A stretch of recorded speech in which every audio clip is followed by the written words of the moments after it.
A questionably conventional biographical sketch might read as follows. Brian Sentesh was born 1964 and raised in Regina, Saskatchewan, where he studied philosophy before moving to Montreal to study English literature and creative writing. He is the recipient of a Canada Council Explorations Grant, multiple individual assistance grants from the Saskatchewan Arts Board, a Villa Walberta Writer's Residency stipend, and was shortlisted for the 2019 Gwendolyn McEwen Poetry Competition. He has worked as an associate editor of Windscript and as the administrative assistant for Grain. His poems have appeared in print and online in periodicals in Canada, Germany, and Hungary.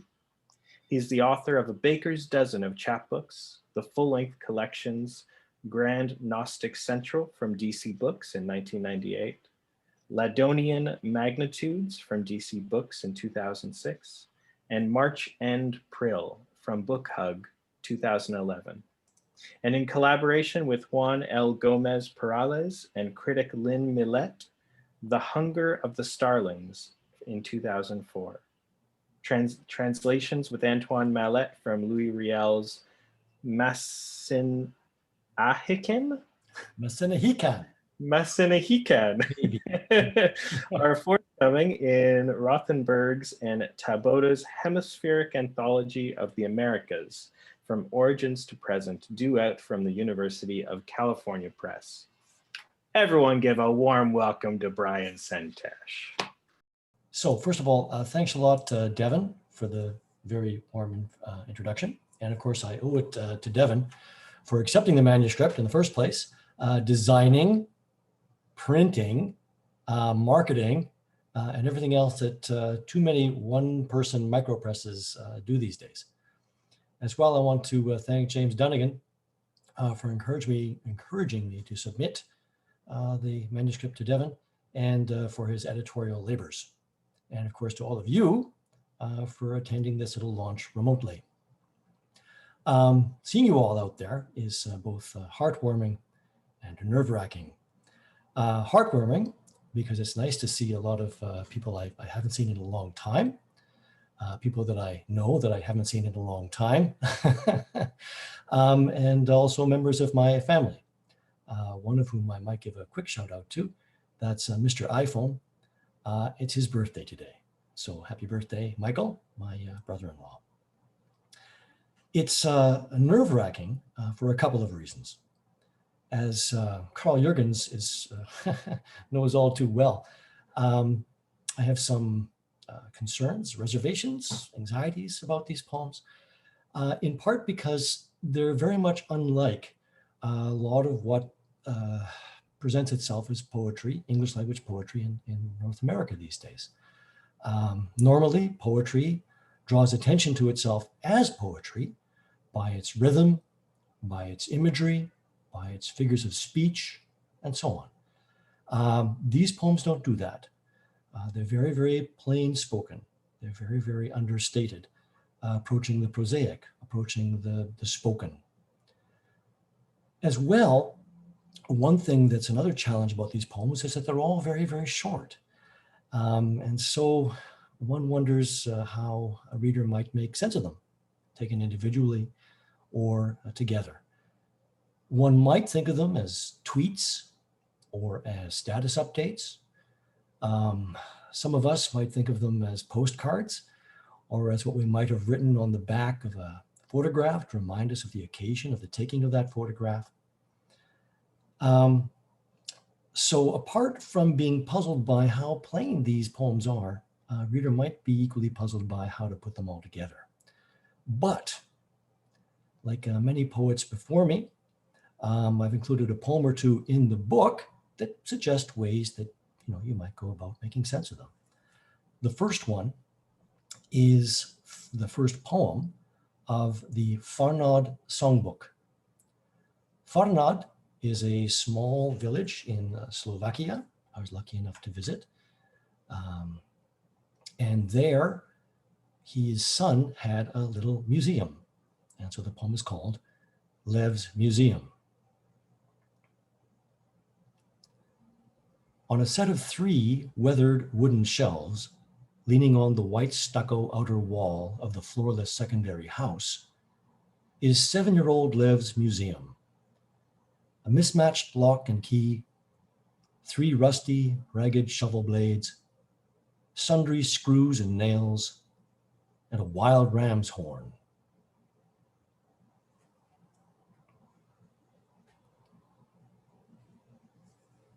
So as you can imagine, putting the book together is a little bit like making sense of those exhibits in Lev's museum.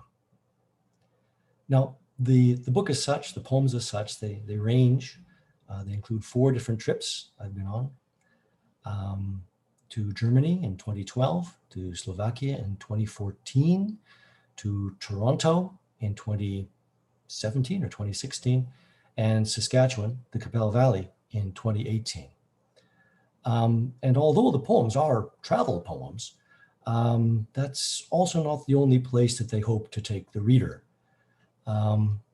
Because of their allusions, because of their references, which might be as foreign as some of the places, as some of the names, as some of the words, the hope is that the reader might be coaxed into taking a trip on their own into the Google sphere to find out just what the hell is being talked about.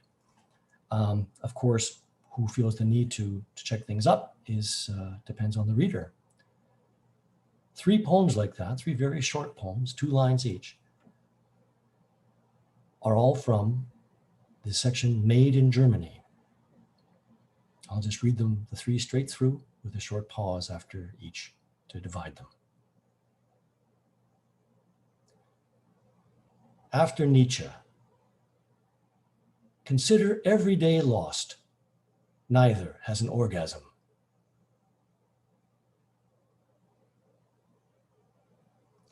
Sounds like Nina Hagen lives across the street.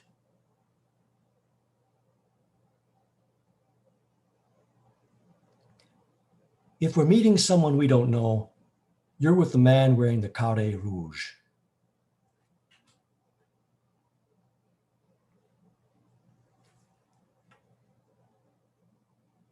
Now, one thing critics and poets have learned in the past century or so anyway, is that the poems they write can't so much hope to find a reader as often they have to kind of make the reader. They have to sort of give some guide. They have to shape the reader as they head towards the poems. And so just like the beginning of the book, or the poem I read at the beginning sort of gives you all a sense of how to go about making sense of it, maybe. When I was preparing for today, I also found one poem that sort of I discovered presents what might be considered an ideal reader for the book. This poem too is from Made in Germany. It's set in a part of Berlin called Kreuzberg.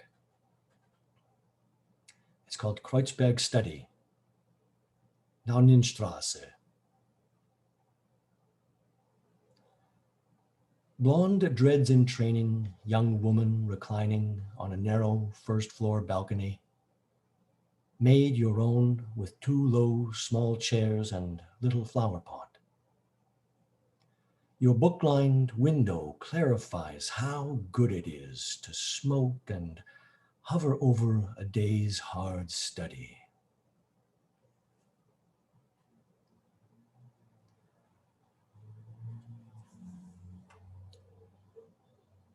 Now, one thing my poetry's been taken to task for has been for name dropping, for talking about exotic things.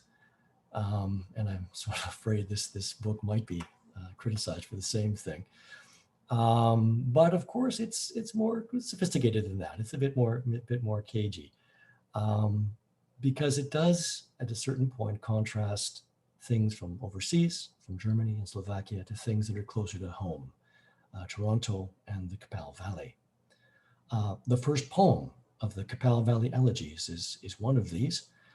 And it, like I say, it contrasts Saskatchewan with Europe. There are a few little things I'll footnote for you in advance. The first line is in Italian. I apologize in advance for my pronunciation. It's also the first line of the first poem of the poems of Petrarch. And Petrarch was one of those great Italian poets, he from the Middle Ages or the Renaissance. He was of the generation immediately following Dante. And just as Dante had his Beatrice, so Petrarch had his Laura.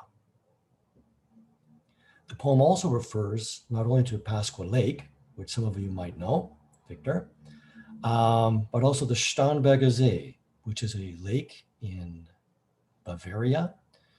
It's one of the richest places in Germany. It's so rich, as a matter of fact, that when I was there in 1997, I went to a restaurant and I swear that all the waiters drove Jaguars.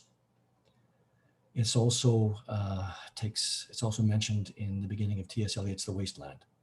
The Adriatic Sea is also mentioned. It's also the place where the Duino Castle is located, where the German poet Rilke wrote his famous Duino elegies.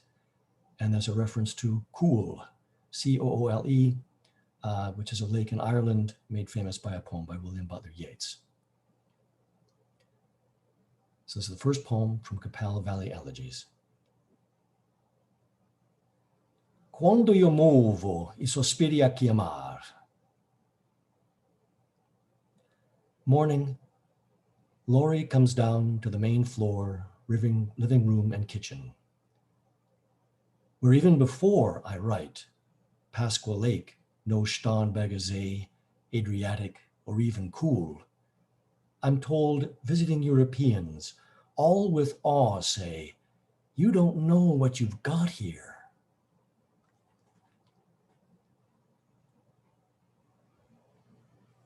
Now, of course, the thing about writing travel poems is that you kind of hope they might deliver some sense of where they were written and what they're about to the reader. But of course, I think as any of us who have traveled and taken snapshots, or written about it, or tried to catch the memory in some way, there's just no transporting the experience that we've had. And that's kind of the lesson of this next short poem.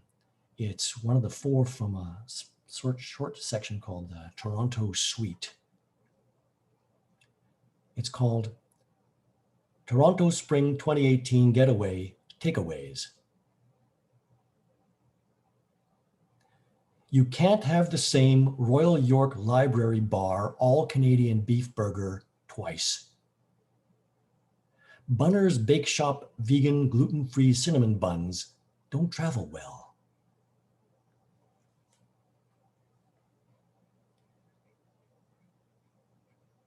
I guess one other lesson, and that's the one that's kind of caught up in the last poem I'll read,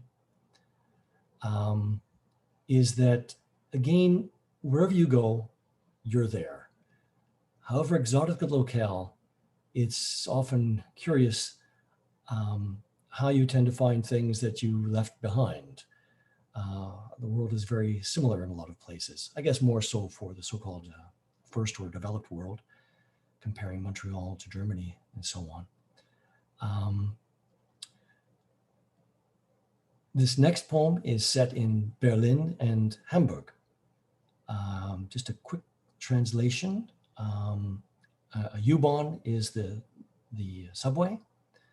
Gemüsekebab is a, what is it? It's a snack food made by Turks in Germany, where they wrap a lot of good things in a pita bread. There's also a restaurant called the Curry 36. Another very, very favorite snack in Germany is the Currywurst. We've got sausage in all various spicy sauces. And of course, there's a chain that sells them, and it's the Curry 36, the Curry 36. You already know about the Starnberger See. And an Imbiss is a snack counter, and Indische is German for Indian. So an Indische Imbiss is an Indian snack counter. So if you can keep all that in mind, this next one will make a lot more sense.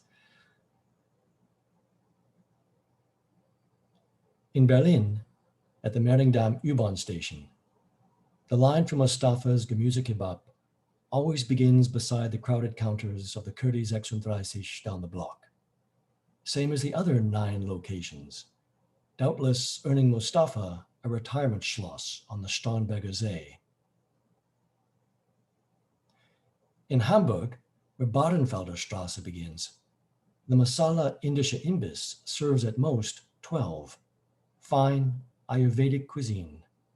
The Nagpals, father, mother, and 2 sons, prepare from strictly local organic ingredients, earning them hardly more than their own good karma and what humble renown these verses might win.